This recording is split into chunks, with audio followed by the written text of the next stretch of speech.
नमस्कार दोस्तों। हम सब ने बार बार सुना है think out of the box. कुछ नया सोचो बेटा। तो ये नया होता क्या है? What is this out of the box thinking? चलो इसको समझने की कोशिश करते हैं। एक बार एक दुकानदार होता है और एक बिजनेसमैन होता है। तो वो दुकानदार अपनी दुकान चलाने के लिए उस बिजनेसमैन से कुछ पैसा उधार लेता है, कुछ कर्ज लेता है। विद गोइंग टाइम ये कर्ज काफी बढ़ जाता है एंड दिस शॉपकीपर, द दुकानदार, इज अनेबल टू पे हिज लोन। वो पैसा चुका नहीं पाता। तो वो बिजनेसमैन उसको बार बार फॉलो अप करने के लिए उसके घर पे आता है कि आप you please pay the loan, आप अपना कर्ज लिया हुआ पैसा वापस कर दीजिए। तो हर बार वो दुकानदार कुछ ना कुछ टाल मटोल करता कहता है अगले महीने, और कोशिश करता है कि लो सर कुछ पार्शियल पेमेंट्स मैं कर देता हूं। तो अगली बार फिर वो बिजनेसमैन उस दुकानदार के घर पे आता है। इस बार वो देखता है कि दुकानदार की एक सुंदर बेटी है और उस बिजनेसमैन की नीयत खराब हो जाती है। वो उस दुकानदार को कहता है ठीक है, मैं आपका सारा कर्ज माफ करने के लिए तैयार हूं, लेकिन आपको अपनी बेटी की शादी मुझसे करनी पड़ेगी। इस पर वो दुकानदार परेशान हो जाता है, दुखी हो जाता है, क्योंकि उसकी बेटी यंग थी और ये बिजनेसमैन बुजुर्ग था। He was of old age and not so handsome also. तो रिलेक्टेंट होता है, हेजिटेंट होता है दुकानदार। तो इसको देख के बिजनेसमैन कहता है ओके, हम एक गेम खेलते हैं। There are two conditions. मैं तुम्हारे घर से दो पत्थर उठाता हूं, एक व्हाइट कलर का और एक ब्लैक कलर का, यानी सफेद एंड ब्लैक, काला, और उसको अपने बैग में रख लेता हूं और आपकी डॉटर उसमें से एक पत्थर को चूज कर ले। अगर वो पत्थर सफेद यानी व्हाइट कलर का हुआ तो आपका कर्ज भी माफ और आपकी बेटी को भी मुझसे शादी नहीं करनी। लेकिन अगर वो चूज किया हुआ पत्थर ब्लैक यानी काले रंग का हुआ तो मैं आपका लोन माफ कर दूंगा, आपको कोई पैसा नहीं देना, लेकिन आपकी बेटी को मुझसे शादी करनी पड़ेगी। तो इस कंडीशन को देख के उस दुकानदार की बेटी हाँ बोल देती है। तो तभी वो बिजनेसमैन ग्राउंड से दो पत्थर उठाता है, बट उसकी नीयत और खराब हो जाती है। वो दोनों पत्थर ब्लैक यानी काले रंग के उठा के अपने बैग में रख लेता है कि कोई भी पत्थर चूज हो उसकी लड़की को उसे शादी करनी ही पड़े। लेकिन ये करते हुए उस दुकानदार की बेटी ने उस बिजनेसमैन को देख लिया। अब उस लड़की के पास दो ऑप्शंस हैं कि वो उस बिजनेसमैन की चोरी को उजागर कर दे, बता दे कि उसने चीटिंग की है। बट इससे होगा क्या? बिजनेसमैन बोलेगा sorry and I will do again, तो मैं दोबारा करता हूं। सेकंड ऑप्शन था कि वो अपने पिताजी का कर्ज माफ करवा दे ताकि उसके आगे की जिंदगी वो अच्छे से जी पाए और उस बिजनेसमैन से चुपचाप शादी कर ले। These are the two options. अब देखते हैं उस लड़की ने क्या किया।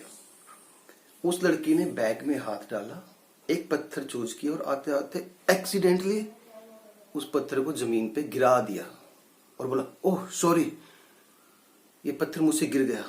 ओह don't worry, we have a option. हम पता लगा सकते हैं कि पत्थर कौन सा चूज किया था।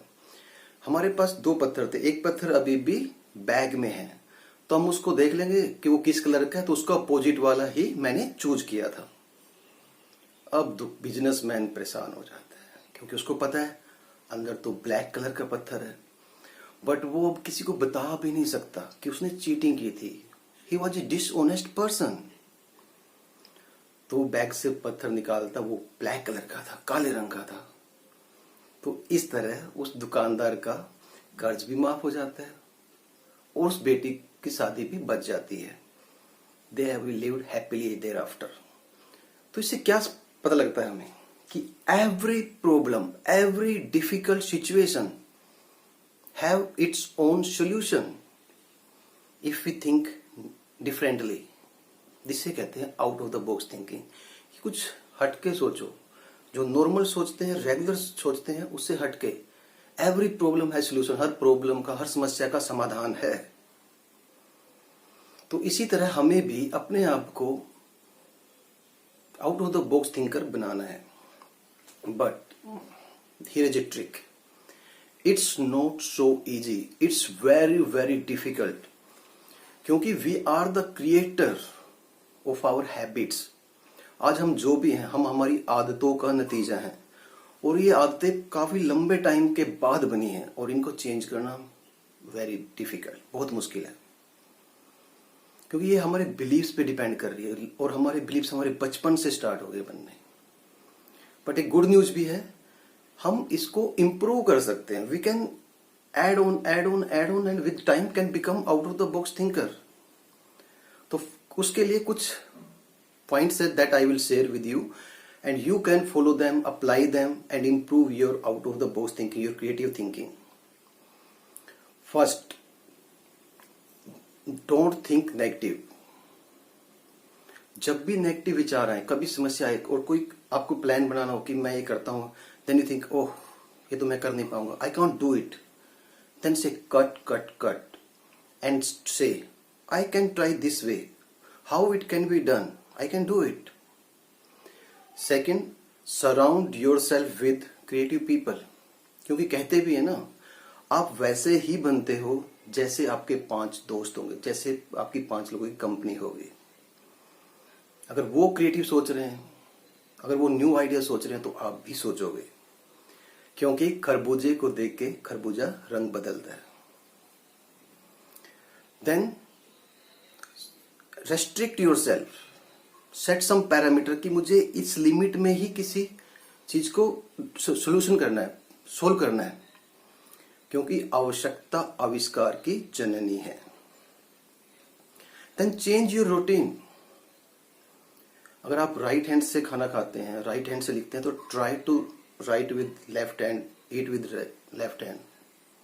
अगर आप ब्रश डेली राइट हैंड से करते हैं, तो लेफ्ट हैंड से ब्रश करने की कोशिश कीजिए, ट्राई कीजिए. This will change your routine.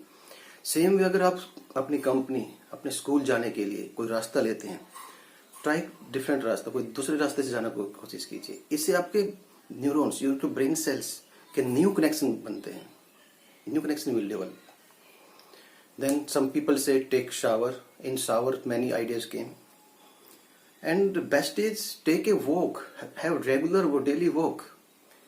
उससे भी new ideas, new neuron cells, new connection generate होते हैं. क्योंकि and everybody know, because that exercise करने से हमारी कोग्निटिव स्किल्स इंप्रूव होती हैं. And next is avoid distractions. जब भी आप किसी नई चीज के बारे में, किसी के बारे में सोच रहे, किसी समस्या में, अवॉइड डिस्ट्रैक्शन. आपका फोन को बंद कर दीजिए, टीवी को बंद कर दीजिए, सोशल मीडिया को बंद कर दीजिए. गो इन नेचर, शांत वातावरण में जाइए. You will get new refreshing ideas. Then explain to a child. अपनी समस्या को, अपने प्रॉब्लम को एक बच्चे को समझाइए. क्योंकि आप अपनी प्रॉब्लम को तभी समझ पाओगे जब आप एक बच्चे को समझा पाओगे. And get his advice, because हम सभी जानते हैं बच्चे सबसे ज्यादा क्रिएटिव होते हैं. And don't go straight forward on his advice, think before implementing. Then you can develop new perspective, new ideas, and you can also follow the management tricks like brainstorming. Get a team, brainstorm on different ideas and do that. So think out of the box. Thank you.